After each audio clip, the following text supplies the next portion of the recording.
గారె గారె అంటే ఎమోషనే వేరు కదా. కొంతమంది గారెలు, కొంతమంది వడలు, రకరకాల పేర్లు పెట్టి పిలుస్తారు. కానీ దాంట్లో ఉండే టేస్టే వేరు అసలు. నా చిన్నప్పుడైతే ఏదో ఫెస్టివల్ అయితే గానీ గారెలు ఉండేవాళ్ళు, కానీ ఇప్పుడు అలా కాదు. బ్రేక్ఫాస్ట్లో కూడా గారెలు తింటున్నాం, అంత టెక్నాలజీలోకి వచ్చాము.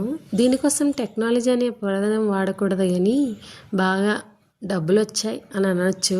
చిన్నప్పుడు డబ్బులు ఉండేవి కాదు. అలా అని ఏ ఫెస్టివల్కో దేనికో గారెలు ఉండేవాళ్ళు. నా లైఫ్ వరకు నేను చెప్తున్నా, అందరు అలా కాదు. మేమైతే పండక్కే గారెలు ఉండేవాళ్ళము. అలాంటిది ఇప్పుడు 20 రూపాయలు 30 రూపాయలు ఇస్తే ప్లేట్ వడ దొరుకుతుంది.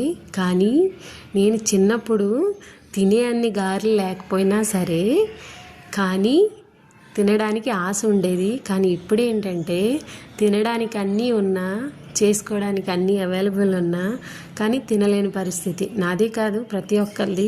ఏంటంటే ఆయిల్ ఫుడ్, అది ఇది ఏదేదో అంటున్నారు. డైటింగ్లని ఇదని, ఆయిల్ ఫుడ్ తినకూడదని.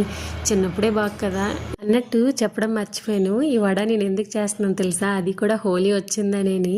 అప్పుడెప్పుడో చిన్నప్పుడు ఫెస్టివల్కి గారెలు వండుకునే వాళ్ళం. ఇప్పుడు కూడా నేను అదే సిస్టంలో ఉన్నాను.